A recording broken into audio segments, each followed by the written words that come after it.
स्वामी जी मदन गोपाल दास जी महाराज जी भी हमारे साथ है। जयमाला जी महाराज, अगर आप देखें स्वामी जी, जो एक बीते दिनों बड़ी तेजी से कुंभ को लेकर सवाल खड़े करने शुरू हुए हैं कि कुंभ के अंदर ही जैसे सारी अव्यवस्थाएं पूरे भारत की वहीं आ गई हो, और कुंभ ना हो वो राजनीति का अड्डा बन गया हो। हर कोई उसके लिए बोलने को, मतलब पक्ष में भी विपक्ष में भी सब आतुर है कि क्या करें। बहुत सारे लोगों को तो यह भी नहीं पता होगा कि वहां पर त्रिवेणी का घाट कहां पे है और वहां पर कितने घाट हैं, लेकिन वो भी यहां आकर उपदेश दे रहे हैं। ऐसी बहुत सारी चीजें हो रही हैं। आप देखिए, कुछ भी कहा जा सकता है, कुछ भी कह देते हैं, लेकिन ये नहीं कहते कि वो एकता का महापर्व है। ये कहते हुए सबकी जो जीवा है वो दुखती है, वो कहती है कि नहीं नहीं ये मत बोलना। यहां तक कि मैं एक बात, क्योंकि आपसे लेना बड़ा जरूरी है, शंकराचार्य जी जैसे पद पर आसीन व्यक्ति कह देते हैं योगी जी इस्तीफा दे दो। किस बात से भाई दे दो? आपका कौन सा दर्द है? ऐसे बहुत सारे विषय वहां पे आए हैं स्वामी जी, क्योंकि यहां पर कोई ये कहने को तैयार नहीं है कि इतनी बड़ी आर्थिकी आई है। अयोध्या, बनारस, चित्रकूट, हर जगह लोग ही लोग हैं। क्या वो खर्च करने नहीं आए हैं? और जब उनको कोई शिकायत नहीं है तो यहां बैठ के आपको क्या शिकायत हो रही है? क्या कहेंगे आप महाराज जी? क्या लगता है आपको कि इसके पीछे की सोच क्या है, और वास्तव में ये आप हमारे ऊपर ही ऐसा क्यों थोपते हैं? ये सर्व सिद्धि प्रदा कुंभ है। जी। यहाँ पर मनवांछित फल की प्राप्ति होती है। हम्म। ये सनातन धर्म का गौरवपूर्णशाली ऐतिहासिक, जो कि हजारों वर्ष पुरानी बनी हुई ये परंपरा है, जहाँ लोग पीढ़ी दर पीढ़ी से लोग आ रहे हैं कुंभ मेले में। तो एक ये तो व्यवस्था का उपक्रम है, सरकारें हैं, कोई भी आती है व्यवस्था बनाती है, लेकिन ये मेरे अनुकूल व्यवस्था इन्होंने की है, क्योंकि मेरा एक संत बैठा हुआ है सत्ता में, हम्म। उसको ये परंपरा का मालूम है, पूर्व से ही ज्ञात है कि साधु संतों की व्यवस्था कैसी करना चाहिए, श्रद्धालुओं की व्यवस्था कैसे करना चाहिए, और तीर्थों में क्या महात्म है तीर्थों का, और हमको कैसे इसको संचालित करनी है। तो इन्होंने पूरे विश्व को संदेश दिया और पूरे विश्व को अपना आमंत्रण भी दिया है कि सारे लोग यहाँ पर आए। आपके नेटवर्क 10 के माध्यम से भी तो हम सारे लोग संदेश पूरे विश्व में लेके गए हैं। जी। आप भी साथ में रहे हैं, पूरे साधु संत लोग रहे। हमने समुद्र के तट पर जो है ये संदेश दिया जहां से मंथन प्रारंभ होता है। तो कितने लोग दूर दूर से ये संदेश पहुंचा है और लोग आए हैं। और हमने जो व्यवस्था मेरे पास जितनी थी, माननीय योगी आदित्यनाथ जी ने, मोदी जी ने व्यवस्थाएं की हैं, लेकिन बात यह है कि टिप्पणी करने वाले चूकते नहीं हैं।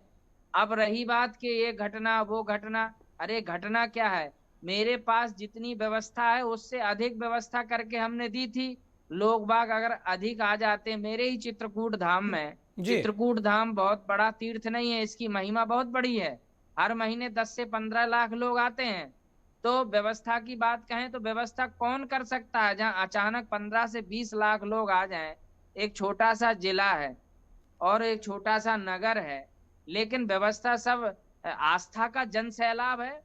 आस्था का जन सैलाब ये नहीं कहता है कि कितनी संख्या बढ़ जाएगी कितनी घट जाएगी। एकदम जैसे ही लोगों ने सुना, जैसे ही उठ धावे, लोगों को जैसे ही पता चलता है वो दौड़ पड़ते हैं हम्म। डुबकी लगाने के लिए। ऐसे ही प्रयागराज है।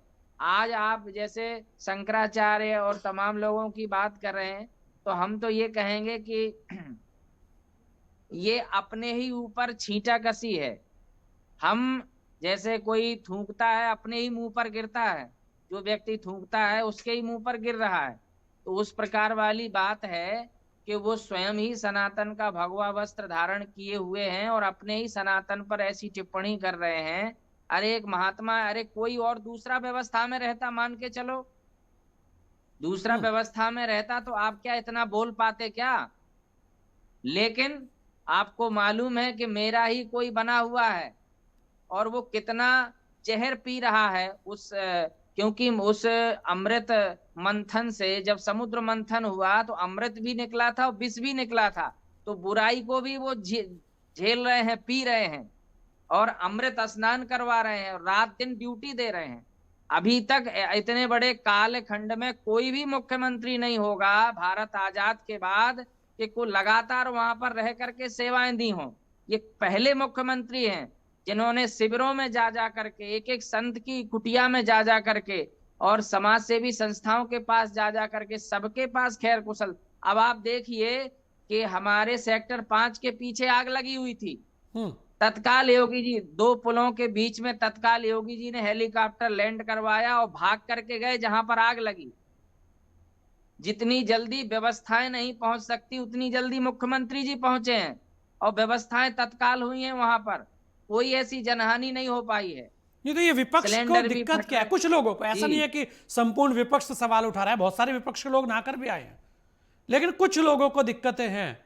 वो जो कुछ लोग हैं महाराज जी, उन्हें क्या कहेंगे कि उनकी मानसिकता ऐसी है या वो चर्चित होने का मानसिकता माध्यम है, ढूंढ रहे हैं? और दूसरी बात राजनीति है ना, जी।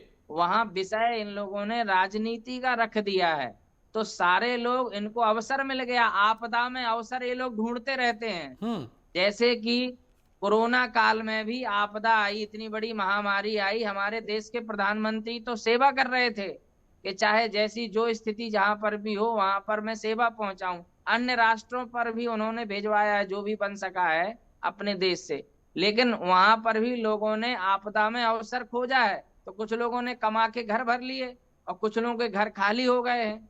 अरे उनके लोग ही नहीं बचे। वैसे ही कुछ लोगों ने यहाँ पर भी निगाह कर रखी है, ये देख रहे थे बड़ी बड़ी आंखों से कि कहाँ हमको अवसर मिले और कहाँ हम उस पर प्रहार करें। तो निश्चित है उन लोगों को वो दिखाई दिया, जैसी दृष्टि वैसी सृष्टि, जाकी रही भावना, जैसी प्रभु मूरत देखी तिन तैसी